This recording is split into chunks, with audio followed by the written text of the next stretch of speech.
Excellent. So welcome to everyone joining. We're starting in 3.5 minutes. If my clock is accurate there. We'll be precision timing today to make sure that we get the most from the time that we've got. So I think, as has been put in the chat, please let us know where you're joining from today. We like to have a good understanding of where everyone is. And if it's anything like the previous events we've had, it's people literally from all over the world. So welcome as everyone joins. Let us know. So use the chat to let us know which part of the world, which state you're from, if you're in the US or country, and then we can work out the time zone difference. So welcome.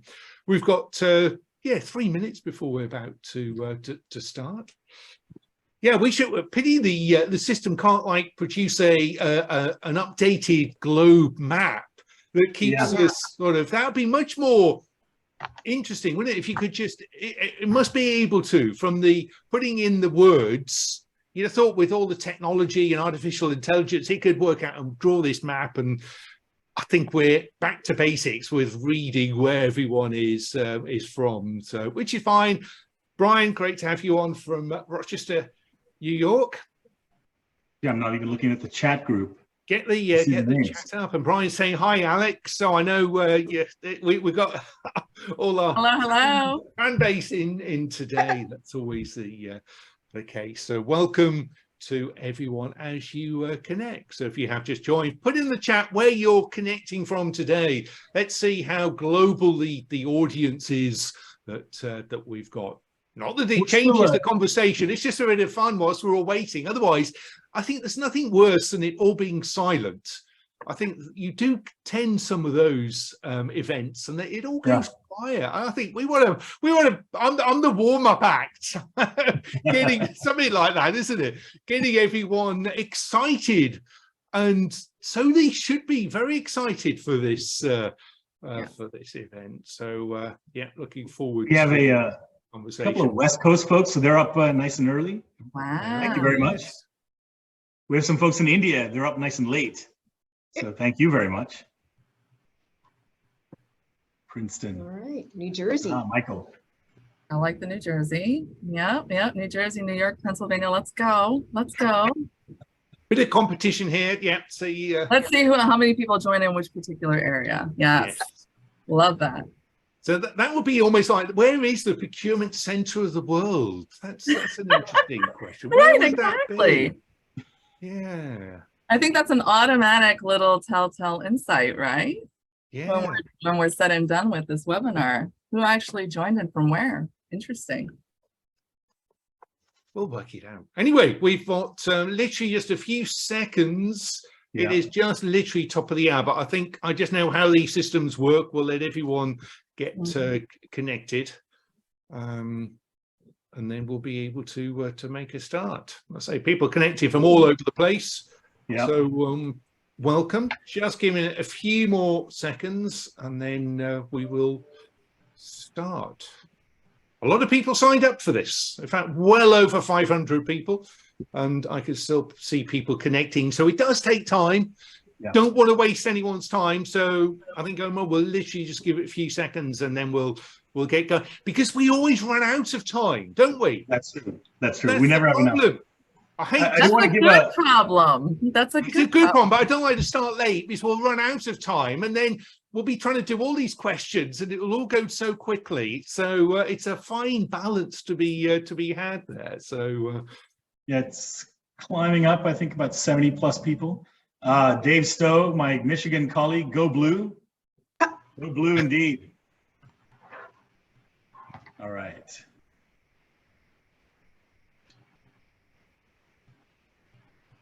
Excellent. Yeah, I think we're seeing the slideware. I think we only have one slide, everybody. So it's, everyone be pleased. We don't do death by PowerPoint. Yeah, we don't do. There'll be no PowerPoint presentation. Okay, let's make a move then. Let's let the show on the road.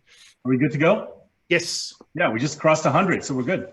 All right. Well, welcome everyone, and welcome to. Gosh, Graham, I think this is our first webinar of 2023. I think it is, yes. Right. About our ninth one that we've done. We're only 4 months into the year, but welcome everybody. Thanks for everybody for making time, signing up, and joining from wherever you are in the world. And we've got a good number climbing as we speak. So our focus today, as you can see on the slide, is it's a pretty timely topic, right? To expect the unexpected, managing risk in an unpredictable world. This is a topic that has been talked about for a number of years. If you've been in the procurement community for any length of time, you know this is a prominent topic, and it's only getting more and more prominent given everything that's going on. And certainly if you look at the global upheavals of the last several years, you know, one thing is evident, and that is that businesses across the world have to be able to effectively respond to the unexpected and everything that's been going on and proactively prepare for what's coming, you know, as we talk about whatever the next looming disruption is. And of course, procurement is front and center. It's central to this activity, to these actions, having become so much more involved in risk monitoring and mitigation. Certainly, it's always been the case to a certain extent, but much more so in the last decade, as procurement has been called front and center, not only to identify and monitor risk, but then manage it, right, to help solve a lot of the problems that are out there. So the reality, though, at the same time is, you know, if you talk to any of our colleagues within and our peers within the procurement community, there's a lot of variance. There's a lot of differences in terms of how organizations act and react and how they're structured and how they go after this issue of risk. And some are very advanced and some are less so. And that's really what we're going to dive into today, to provide some thought, some structure to that conversation, and hopefully some interesting insights to the conversation. So to get into all of that, to discuss this topic, we've put together, as always, an esteemed panel of experts who will be joining us for this discussion today. I'll introduce them in terms of who they are, and then I'll let everybody do their own introductions specifically. But joining us is Alex Tassini-Negri, who is Head of Global Sourcing, Procurement, and Vendor Management at Dun & Bradstreet. We have Stacey Lee Peterson, who is the TPRM Strategy and Process Lead at Eli Lilly and Company. And as always, the inimitable Graham Crawshaw, Procurement Content Director and Board Member at CASME. Panelists, if I could turn to each of you to please introduce yourself and provide a little bit of your backgrounds. Alex, why don't we start with you? Thank you so much. Yes, so my name is Alex Tassini-Negri. I work for Dun & Bradstreet. It's a company, obviously, that dates back to 1841, believe it or not. So we've been in business for a very long time, providing all types of solutions, whether it be for sales and marketing, finance solutions, third-party risk, which we're talking about today, obviously, master data, and so forth and so on. So much more to learn about there. But I'm one of the lucky people on this panel that actually has those tool sets available to me as part of the Dun & Bradstreet team. So my team is global. I've been with Dun & Bradstreet for about 5 years now. And obviously before that have experience over 25 years in these particular aspects of global sourcing procurement. So I'm really excited to be here with these panelists. Thank you so much for inviting me. I can't wait to get started. Thanks so much, Alex. Fantastic. Stacey?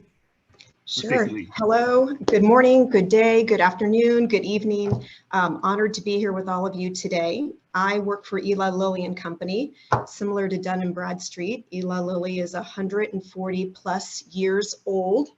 Corporate headquarters sits in Indianapolis, Indiana, where I am based, but I too work with a global team in the procurement organization. I'm a founding member of a centralized third-party risk management team that was formed a few years back to deploy an enterprise-wide TPRM lifecycle across the enterprise. So look forward to sharing some of my insights and learnings over the past couple of years as we stood up that capability. I'm a former management consultant, so I'm really passionate about organizational change, and when possible, user experience is always brought to the forefront. Thanks for having me. Thanks for being here. Appreciate it. Graham. Hi, so very briefly, Graham Crawshaw, Content Director at CASME. And we're the baby here. We've only been going. In fact, it's our 20th year of running roundtables. So we're very excited for that.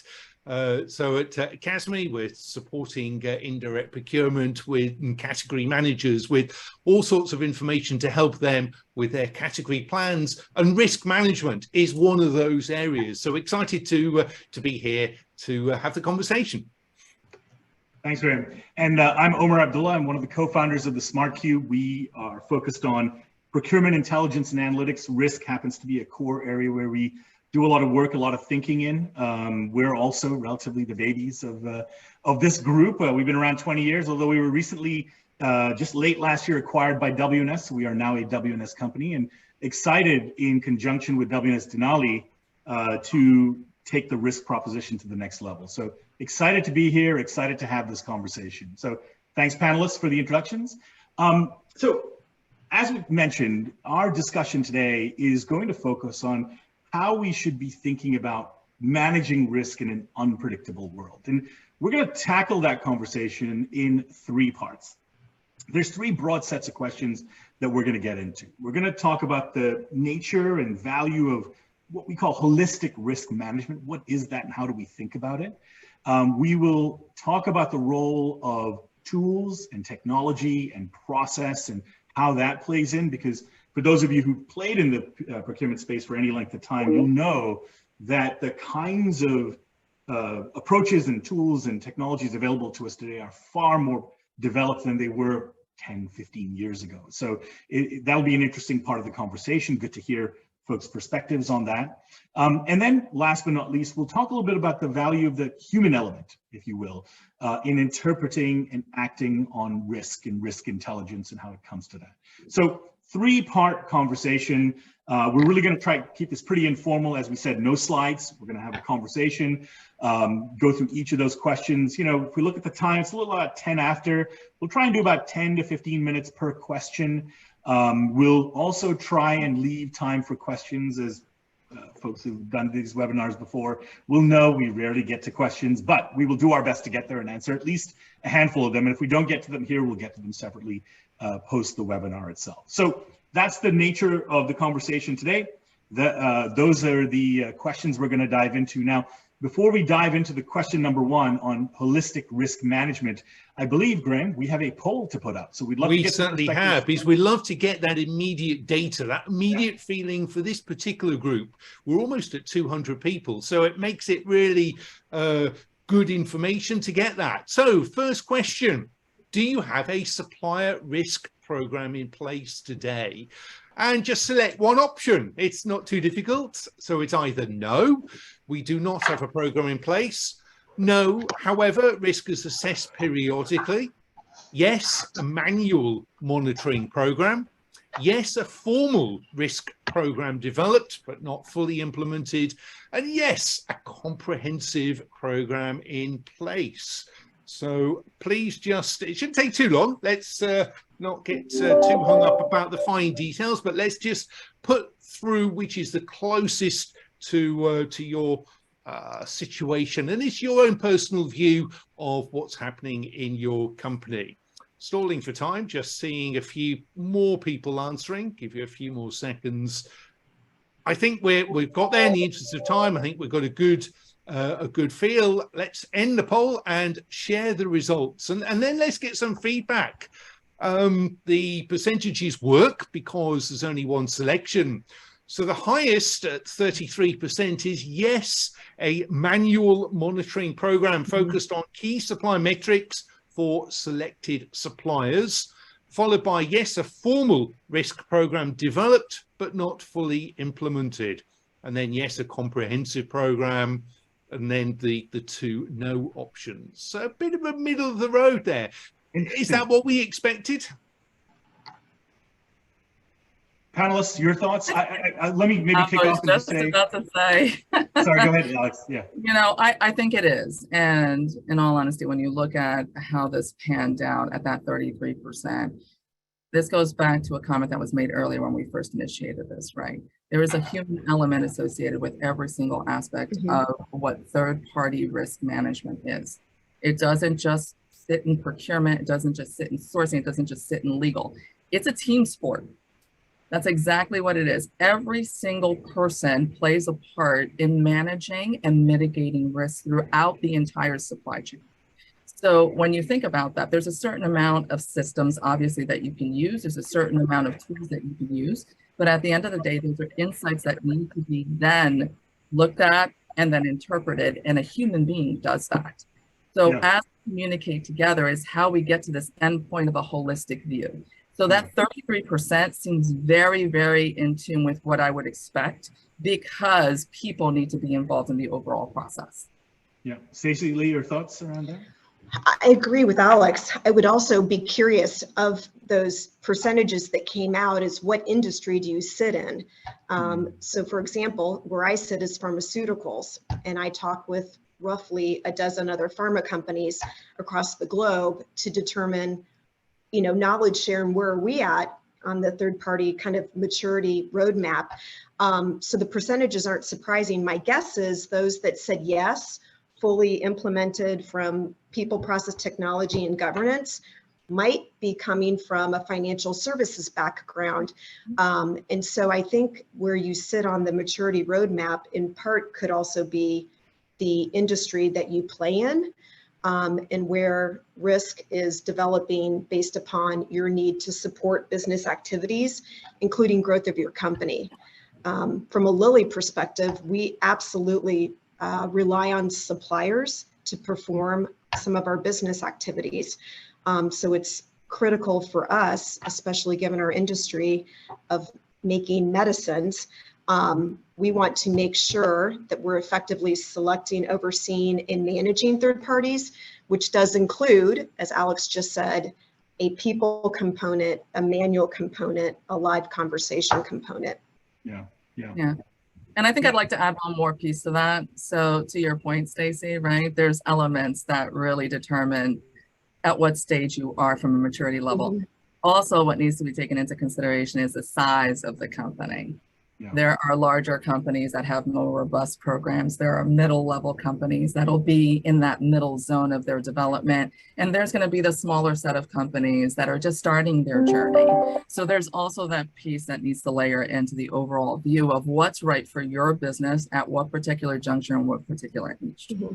Yeah, those are great points. And I think that sort of size of company, the sector that you're in, the relative maturity of procurement, which of course can run the gamut across sectors and scale of organization. I think those are really interesting cuts and interesting points. And with that, I want to dive in. The one point I'll make on the poll piece is, you know, what's heartening is that the majority of companies are clearly thinking about the issue. They're clearly beginning to grapple with it, even if it's a manual approach that's there today. They're taking steps. And you know, that seems like an obvious statement to make. Well, why wouldn't we be looking at risk? But if, you know, I think if we'd asked this question 10 years ago, I think it would be quite a different answer. So interesting to see those poll results. We've got a couple more polls coming up after each of these sections of questions that we'll ask. But let's dive in to the first question. So the first question is, you know, this idea of holistic risk management. So maybe let me ask this question, and Stacey, if we can start with you. When you think of risk, can you talk a little about what you think of when you think of this idea of holistic risk management? And I appreciate it's a broad term. You mean a lot of different things, and we can look at it from a structural angle, we can look at it from a process angle, we can look at it from many aspects. But what do you sort of think about yourself and within the context of your organization when you think of this idea of holistic risk management? What is it? You know, at the core of what we've implemented at Lilly, when we talk about risk, we talk about risk in two components. And the first is we lean in on what is the potential risk of working with a supplier. And then when we work with the supplier, what is the risk that is left after we look at mitigating controls that are in place depending on that potential risk. So I continually refer to risk as potential risk at our company, and then we look really closely at residual risk. I think holistically, and where we are is you need a foundation to identify those potential risks, put them in the third-party risk management lifecycle. But that's the foundation. And given where we're at, and forgive me, but incidents that arise, whether you're doing screenings, you need to then have a foundation where you're able to adjust and move through when issues or incidents arise. And, you know, from a screening perspective, it's so easy today to get potential triggers and warnings from suppliers that you're working with. But we also need to be careful to not overreact to, for example, incidents and issues through screenings. So we kind of take a targeted approach that's multi-pronged. First is to always collect the information, and due diligence is after we identify a risk area is at the core of how we move forward. Yeah, I love that idea of residual risk, because it's an understanding and an acceptance that complete risk mitigation, 100% risk mitigation is just not a reality. It's not going to happen, right?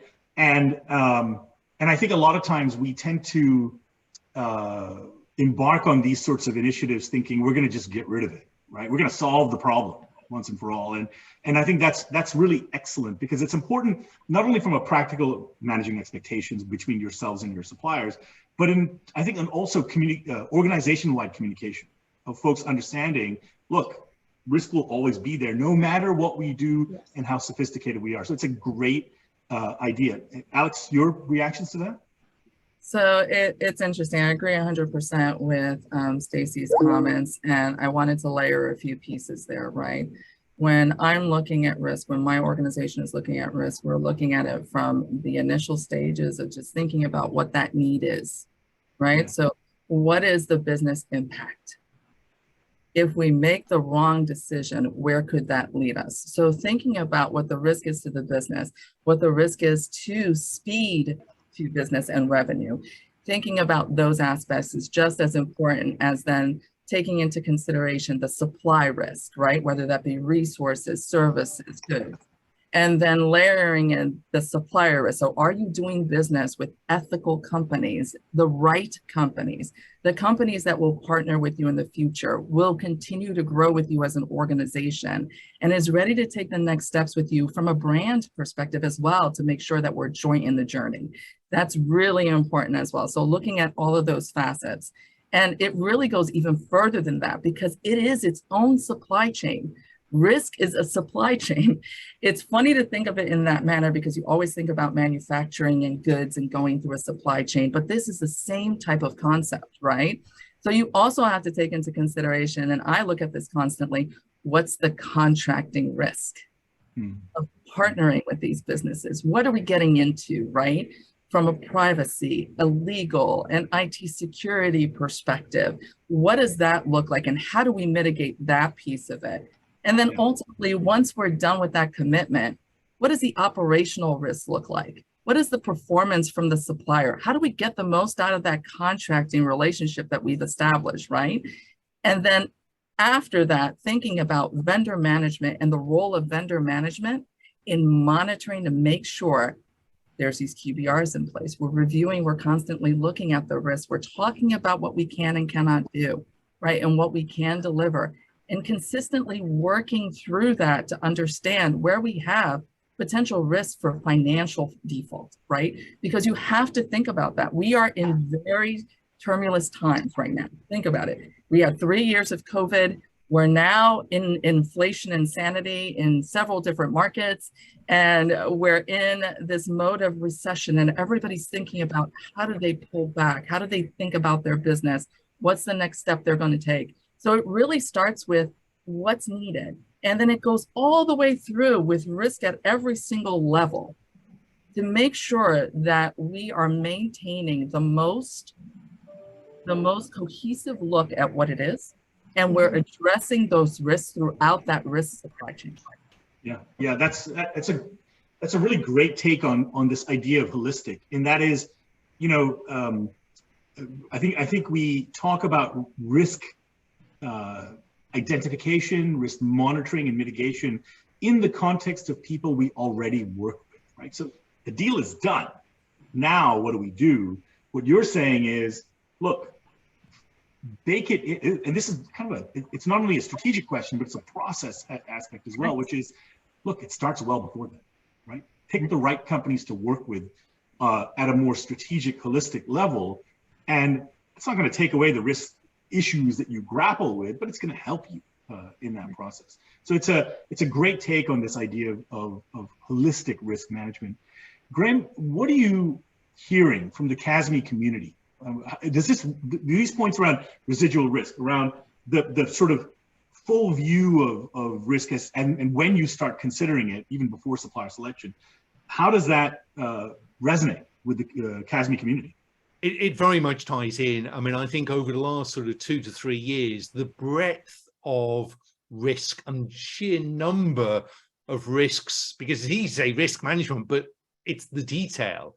What actually are you including? What are you working on? Where are the priorities in that? So I'm seeing certainly procurement globally wanting more information, wanting to prioritize and accept it is at all aspects, all levels of the whole pre-contract and contract price.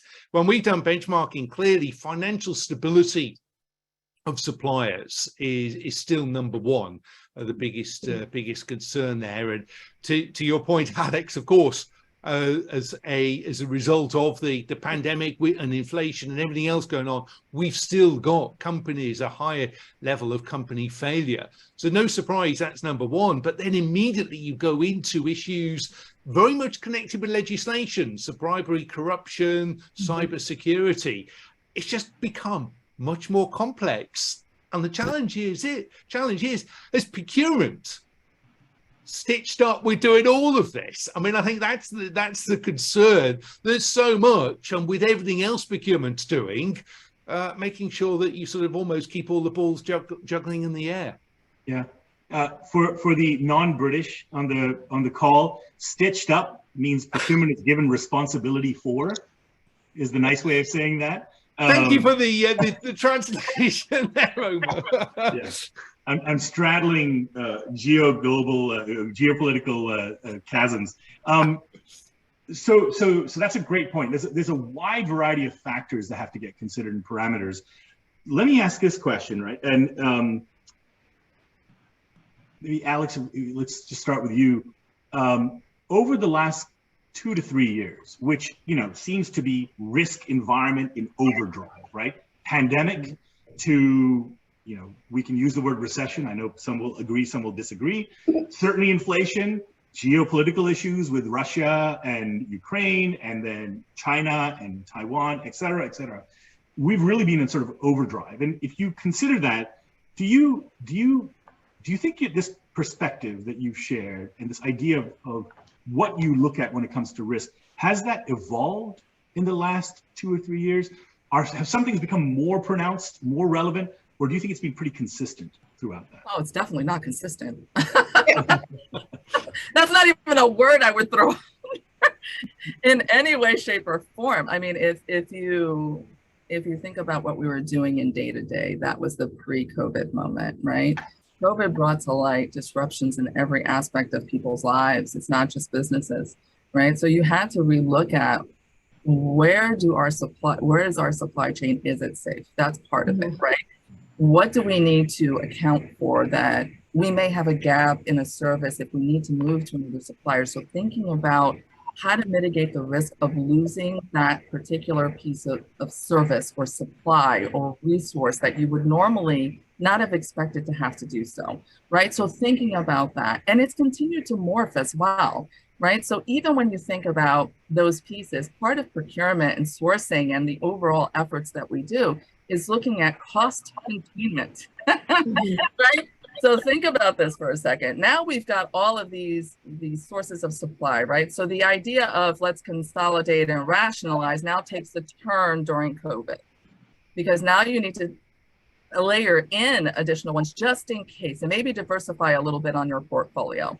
And then after that point, now you're thinking about where we are today and you're going, oh my gosh, what am I going to do? Now I have to look at budgets. I have to look at cost containment. I have to look at where else can I negotiate? How much more can I do from a transformational perspective to truly change and digitize what I do, what my suppliers are doing, and how we get more efficient and productive to reduce the costs associated with what we do every single day.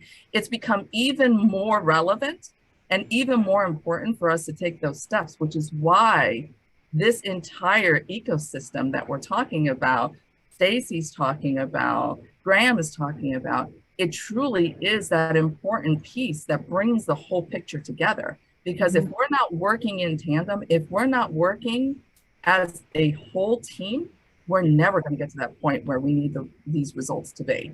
And it is difficult. And you're right, it will never be perfect, but dang it, we can do better. We can do better. And we're charged to do better during these times.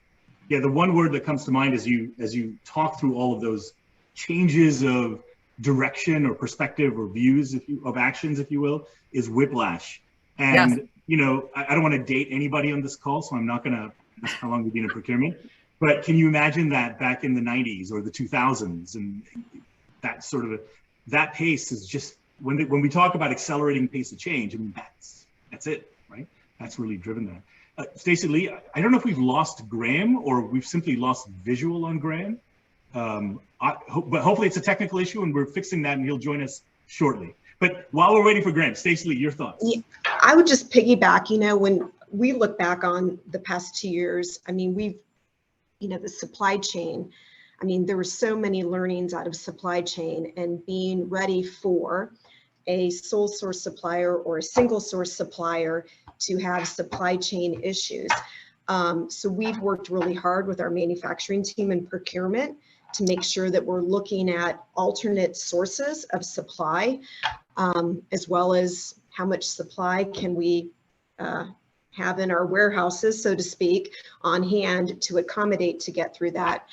But also when I think about where we're at Lilly right now, due to our pipeline, we are engaging with what I would refer to as, you know, some smaller startup innovators out there. And we're really looking at how do we work with, forgive me, startup smaller companies, right? There's a mutual goal here. We've got a strategy that we want implemented. They're a startup company that can help us.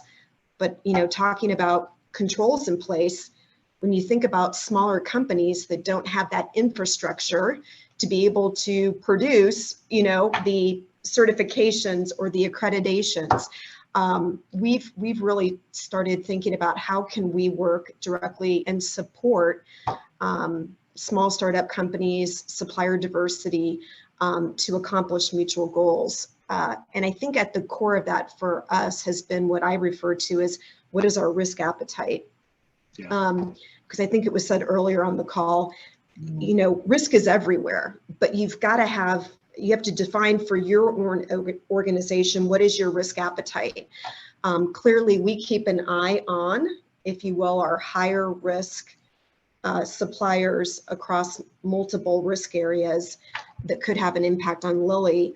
And in some regards, I think organizations need to get comfortable with not turning over every stone.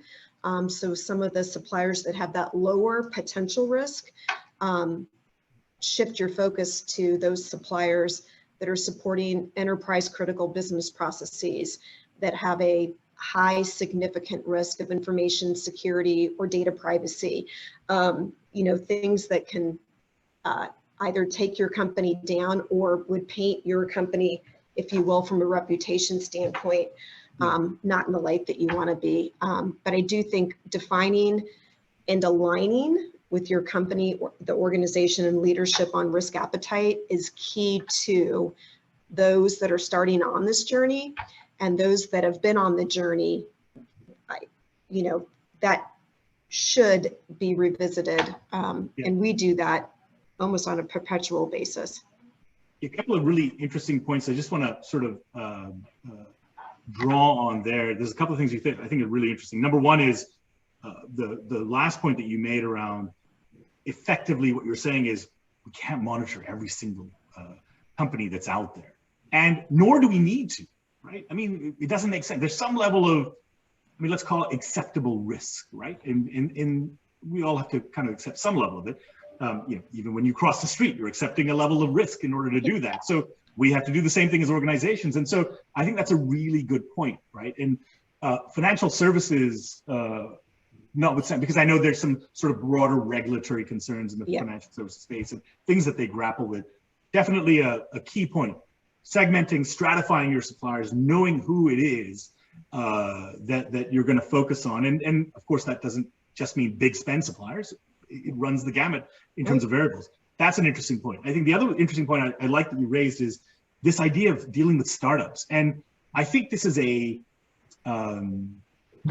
big company dilemma where, you know, the big companies build for all the right reasons, infrastructure, protocols, rules, safeguards, which they absolutely have to do given their scale. But how do you deal with a startup that's been around for a year and doesn't have simply the tech infrastructure to accommodate, right? And that idea, and I know companies are playing with this idea of sort of digital garages or whatever you want to call them, right? To sort of prototype and test out and all these things. But that's a key problem, particularly given how much innovation has taken place in the procurement technology space in recent years. Alex, I think you want to make a comment. Sorry, it's interesting that you say that because when you think about the startups and you think about the smaller organizations, right? There is an opportunity, I think, that most organizations should think about doing a moment of co-creation where it makes sense. And when I say that, I say co-creation in that you take each other's hands and you go on the journey together, right? It's not just expecting that the smaller startup is going to take on all the costs associated. It's a joint risk. And then this way, this is how you disrupt what currently exists. The thought process that is in place today, the automatic, this is how we've always done things. You know what? Companies can't survive that way anymore. So thinking about that risk level and being in it together with your supplier is really important to identify the acceptable, quote unquote, risk on both sides of that partnership, because it is, at the end of the day, a partnership. So in some cases, that makes perfect sense to do that, right? Especially when you're looking to truly transform your space. But there is that appetite that needs to be jointly understood across the entire organization that you're working with and your business stakeholders and the business in general, right? When you're thinking about what that development would take, what the investment is, and what the end result will be for both organizations. But you're right, it's not just about 80% of spend. I do want to go back to that for a second. It's about the criticality of the supplier and the core to your business. Yeah, 100%. Those are the ones that you need to focus on. And I think both of you said at one point, you can't cover the world, right? You can't.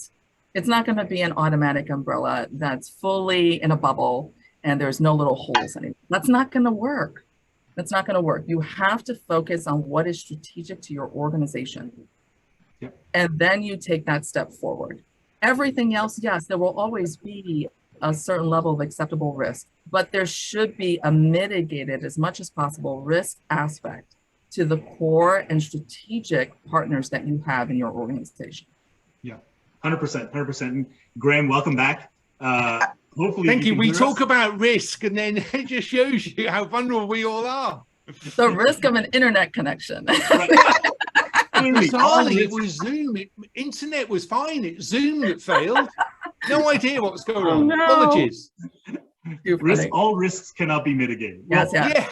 That's so right. we were just on this topic of tools and dealing with, startups and working with them and testing. And that brings us to this whole idea of technology. So, and I'm mindful of our time. As always, we are running over on my allotment for questions, but it's a good thing. I'd rather have the conversation. Let's go to the next question, which actually builds on this idea of technologies and working with different types of organizations. And to help us, we have a second poll question. So can we throw up the poll question number 2, please? Which I can't do, so I need someone to do that. Ah, fair, there it appears. Excellent. Good. So the second poll, what is the status regarding technology when it comes to risk monitoring at your organization?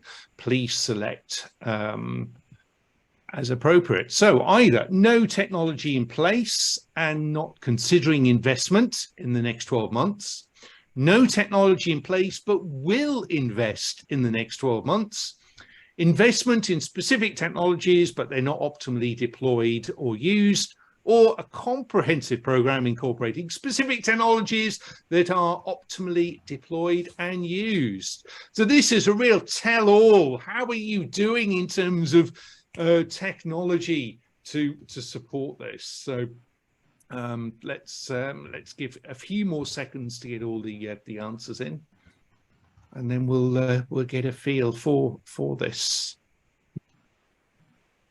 Okay, I can now manage the polls. A few more entries coming in. And I will say, the only caveat I want to throw out there, we use the word technology, not to suggest technology is the panacea to everything, but you know, folks can interpret it broadly if you want, beyond just simply tech. Excellent. So let's share the results. So good to see 50% of the respondents, and we've got close to 200 people on the call saying that investment in specific technologies has been made but not optimally deployed or used, which means that we're getting there. I think that's an encouraging sign. 18% saying they've got a comprehensive program in place, and then the remainder saying no, will invest, or no, not considering. So I think, yeah, everyone's making some progress, and 50% making some progress, and yet to fully optimize it. Now, so let me ask the group a question on this, right? So if you do the numbers, about a third of the respondents said no technology in place. Some are not considering it, some are considering the 12 months, but about a third, roughly. Does that surprise either of you? Stacey, starting with you, does that surprise you at all, given, you know, the solution space is exploded in recent years in this regard? I think it's, so I'm going to answer that. It's surprising yet not surprising. And I think, again, it goes back to where are you at with the size of your company? How well is what you're doing working versus do you have the volume? Do you have the growth in order to make a business case for the purchase of a software tool? I also think why there's a lot of software tools on the market, you know, they're all bucketed and categorized, and there are quite a few. And I think potentially for that 1/3 that is, no, we're not looking at it, or yes, we're at, they don't know where to start. And I think one of the learnings we had is a lot of companies that are moving to mature in this space, they're spending the bulk of their time designing what the future should look like. And my recommendation, my learning is, go look at software tools first, because you want to see what the capability is out of the box. A learning we had is we spent a year on our design, and then we did an RFP and we selected a software tool. So technology was enabling the process. And then we learned what was out of the box. And it's like, okay, well, does that make sense to configure to meet our design, or should we reconsider our design to go out of the box? So for those 33%, the 17 plus the 16, when you start on this journey, and if you're already in the middle of process design, highly recommend go look to see what the capabilities are and what each software's native core capability and process lifecycle is, to see if it would fit your needs before you continue down a path of a design that may need to be configured, which is more time and cost intensive. So to be clear, I just want to make sure I've understood this right.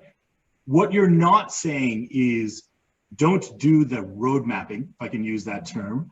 However, look at the technologies, see what the breadth of impact and what they can drive, and use that to inform your strategy. Yes, I would do it in parallel. Yeah, yeah. Great point. Let the market inform you. Alex, your thoughts? Did we just lose Alex? Nope, there we go. She's Okay, back. good. Okay, so I mean, I'm going to take a step back for a second. Alex, we've got a little sketchy connection on your side. Gremlins are out today, definitely. Yes. Which is a bit frustrating. Hmm. I'll Hey. just You're back. whilst. Oh, you're back. Okay. Okay, sorry about that. Hopefully you can hear. No, can't hear me? We can hear you. Oh, all good. thank goodness. Oh, that's all we need right now. I'm going to take a step back is what I was going to say, right? Because there's a few things that you can do automatically, right? The first thing is get some visibility. Visibility is the easy part, right? Get your visibility to your spend, get your visibility to your suppliers, get your visibility to all the aspects that you need. And that you can do through the standard tools that you have today, right? Through reporting and so forth. You can go through your ERP, if you have an ERP or a procurement system, let's say, right? Your finance and your accounting teams are a breadth of knowledge, obviously, so you can get visibility on budgets and things of that nature. So that's important. Use your CLM if you have one, or whatever method you're using for your contract lifecycle management moment, right? So you need to see what that is. And then leverage your third-party compliance, privacy, and IT security teams and what they're doing in order to augment what your visibility is saying, right? So whatever your data is saying here, add this piece. And honestly, that piece, they're already using different tool sets associated with it, right? With what they need to do to look at the risk level of even engaging with a particular supplier or company, right? But there's other tools that are out there that you can augment on top of it, right? I'm Dun & Bradstreet, right? And basically work for Dun & Bradstreet. So the things that I use, I can share. I use risk analytics automatically because it gives me a snapshot of exactly what I need to know about a supplier in a second. What is that company saying? Where are they? What's their financials? What's their ESG? Where am I going from a supplier diversity perspective? It's there. It's in front of me. I can see it. But that's just telling me the snapshot at that moment. That's the insight I need to start looking at, I need to probe because it's a low, it's a medium, it's a high risk, right? And in a monitoring world, that's really important because that gives you the target areas you need to address now. And how you partner with your supplier next brings the next set of questions. What's going on in your business? How come I see this on your financial viability score? What's happening that we need to talk about in order to partner better? What's your delivery look like? What does the contract look like? What is this partner going to lead us to, right? So I think that that's part of this journey. It's not just about systems and tools.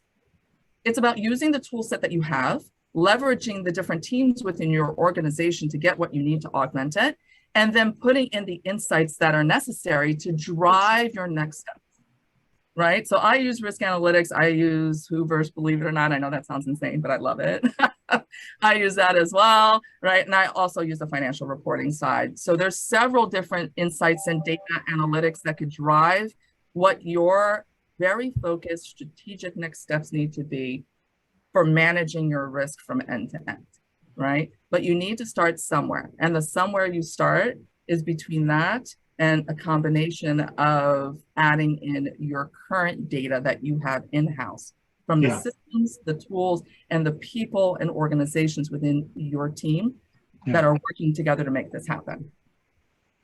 So Graham, I mean, as you hear the perspectives from Alex and from Cicely, you know, what's clear to me is you all, Eli Lilly and Dun & Bradstreet, you put some thought into, let me call it your risk program, right? You put some thought into that whole project. You've structured it. You have looked at marketplace. You've looked at available tools. You've incorporated internal and external data.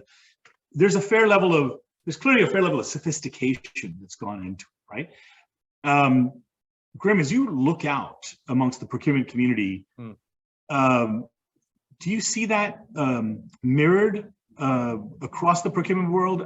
I'm not sure. I necessarily see that level of thinking, but not yet. I don't think companies are generally that sophisticated.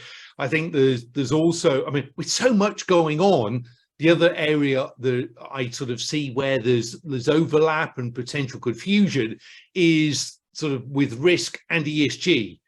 And companies that perhaps haven't got tools for that and thinking, well, okay, EcoVadis, can that be used for everything? Or what can we do? And I think also the other point I'd like to make at this stage is the suppliers are saying, of these systems are saying, yeah, we can do it.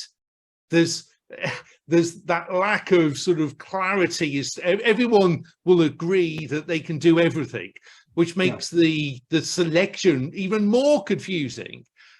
I think there's going to be quite a shake-up of those suppliers. There are too many suppliers all claiming to do the same thing, and it is confusing. And of course, procurement has then got to justify that expenditure, that investment. So I think with Stacey and Alex here, we're far ahead of what many companies are. And of course, if you suddenly then go to the APAC region and ask the same questions, there's even more sort of uncertainty as to what actually should be selected and invested in. So I do need to get to the last question, the last poll and the last question, because again, we have like 13 minutes left. But I'm anxious to get a couple of your perspectives, Stacey and from Alex. You put in place some pretty interesting programs, pretty sophisticated programs, but surely at some point a few years ago, you were probably struggling, much like this broader procurement community is struggling as well.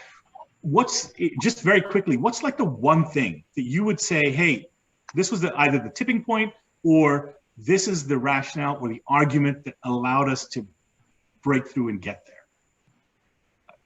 Not to put you on the spot with that, yeah. Oh, Alex didn't mean to jump in, but I'll start. I mean, third-party oversight is an enterprise risk management scorecard item for Eli Lilly and Company. I am confident, probably the majority of folks who've joined this call today, third-party oversight is an enterprise risk management profile that's being monitored at their company. So as a result of that, that was the tipping point for the creation of an enterprise third-party risk management organization. So how do we move, so to speak, the enterprise risk management or third-party oversight into something, a little bit less risky? We will always be on the ERM grid, right? By the nature of the fact that we rely on suppliers for our business strategy. That was the tipping point. And so our program is executive sponsored and sanctioned, and we report to them. So, I mean, that in my opinion, and as I speak with many colleagues around the world, is first and foremost, the tipping point. You have to have leadership support and advocacy for this program, or it will not go anywhere. I'll share, we did an ecosystem analysis of where are all the good pockets of third-party risk management occurring at Lilly. Lots and lots of great third-party risk management activities, oftentimes siloed. And so based upon our request to create this organization, to bring it together, to enable what Alex just said is risk insights, data insights, business insights. But if you don't have the support of your lead team at your organization, this will be a daunting task for you. So I would say the tipping point is leadership recognition, support, and sanctioning of the work. But Alex, that's great. Alex, does that resonate? It does completely, actually, because that's what it comes down to, right? And I've been with Dun & Bradstreet for about 5 years. I was actually brought on to create this type of a thought process of end-to-end, right? When you do the need identification, source through vendor management and end of life cycle partnership type of perspective, right? That's 5 years ago. Companies evolve. Depending on where you are as an organization, the priorities are going to change, obviously. Being that we're a company that's been in business for so long, much like Lilly, right? This is really important to us because it's all about our existence and our brands and what we bring to the table to the greater population. That's important to us. So all of this has to be a leadership focused and obviously something that's sanctioned from the top down, and everyone, to my point, is involved and responsible for these activities to ensure that the business is the best business that it can be, and it's dealing with the best suppliers and is mitigating the risk appropriately. You muted it.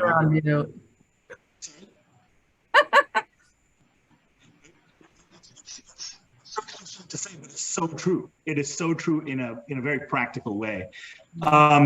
We have 8 minutes, so I do want to touch. We're not going to get to questions. I'm sorry, I forewarned it at the start, but I do want to get to the last point. But we have one more poll I want to quickly throw up, and Graham, we can throw that up. Poll number 3. Yes. Can you see that now? I can see it. Yeah. Shall I read it out? No, it's okay. You got it? Go for it. I'm just checking. I've got a fail message on this. Zoom is not being nice to us today. Hopefully you can respond to that. Do you want me to read it out? Why don't I do that? No, I can read it. Which risks are your highest priority? Please select the top 3.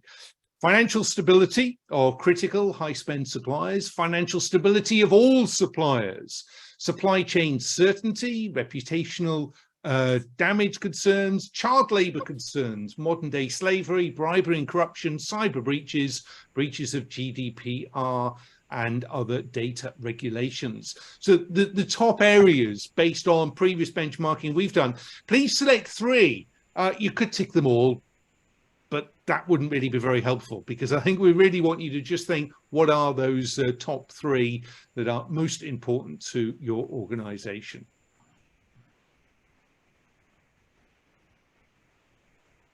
Everybody a few seconds to do that. I was going to say, I've lost visibility of the whole thing. So when you think we've got enough, please just share it. I cannot actually see, so I'll let Rose, can you? Folks at the back, yeah. Oh, here we go. All right. Can you see the results, Graham? No, I can't.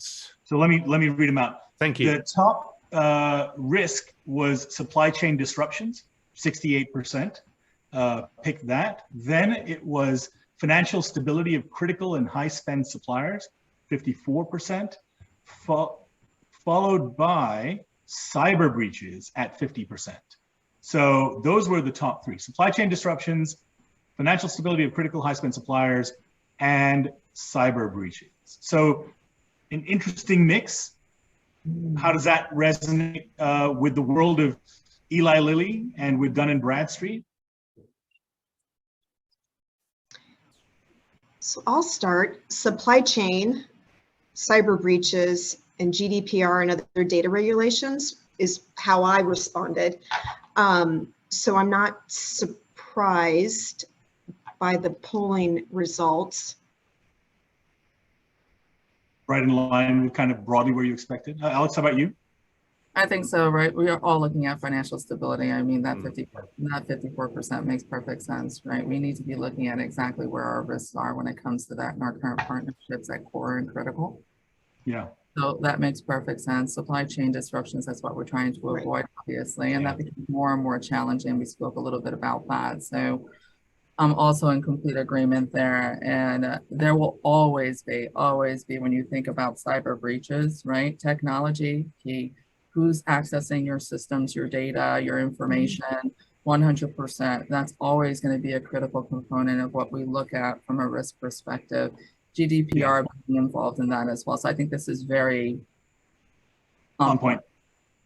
So yeah, I would agree. And you know, my litmus test is when my kids start using the word supply chain over the last couple of years, that tells me that has got to be the biggest issue anyone's grappling with. So we have 5 minutes. I'm to use American football terms. I'm more of a soccer guy, but to use American football terms, we're going to call an audible. I think I used that correctly. And I want to sort of ask one last question to the group here. And that is, what advice would you give a procurement leader today who's looking at this issue of risk and looking to either embed it further or accelerate it within their organization? What would you tell them is the one thing that they should be doing? That's such a loaded question. Oh, I how narrowed can it you to do one. that Did you to notice? us? Right, it's such a loaded question. I'll start, Alex, and then you can take it home. I would recommend a phased approach. When Lily started on this journey, we've got a roadmap, and we are onboarding, we're not done yet, our risk domains in a phased approach. And I say phased approach because it affords you the opportunity to test what you've implemented, collect learnings, iterate, make it stronger, improve before adding on additional risk domains. So for me, advice, phased approach, you know, I'm sure, and again, depending on the size of your company and what risk areas are in scope, but our company has upwards of 10 plus risk areas that we've got to bring on the enterprise platform, and doing that all at once would have not made sense for our organization, for our organizational change management efforts. So phased approach, and then I cannot stress enough, build that feedback learning loop to be able to iterate, improve, and move the needle in order to be prepared to add on additional risk domains as you go through your journey, but phased approach. I agree with the phased approach, and I would add the fact that it's really about understanding what the business needs, right? That's the first and foremost. What does the business need? And honestly, the business is your partner as a procurement leader. That's your partner. What do they need? What do they want? And then build from there, because automatically that filters in knowing your customers, knowing your suppliers, knowing your partnerships, knowing what the supply chain is going to ask of you as your core. And then from there, you can build outside your core. But focus on the core first, and then move into the different areas that you need to expand. So, Graham, I will give you the last word on this topic. Well, on that, I was just thinking, don't try and do everything all yourself. I think it is about collaboration. It's working with the business, as we've heard. It's all about the relationships. If you try to think that procurement has got to do everything on risk in the same way as companies say procurement and ESG, you can't. You've got to spread the load. You've got to work with others. Yeah, fantastic, fantastic. So we are right there. So to summarize, I love that. Phased approach, handle it in chunks, and build on the back of that. Understand, of course, what the internal customer needs and what the business needs, and build on the back of that as well. And of course, have a feedback loop, and don't go it alone. So great points, fantastic conversation. Again, as always, we do have, I like this. So Joe Gavoni, who I know, has just said, stop, collaborate, and listen. For those of a certain age, we'll know where that actually comes from. So I'll leave it at that. That's been 2 age calls over the course of this that I've made, the webinar. But great points to close off of. And again, there's a bunch of questions. We're going to try and look at those questions post this event and answer them in some forum separately. But thanks everybody who joined the call. Thanks everybody for being here. Thanks especially to the panelists.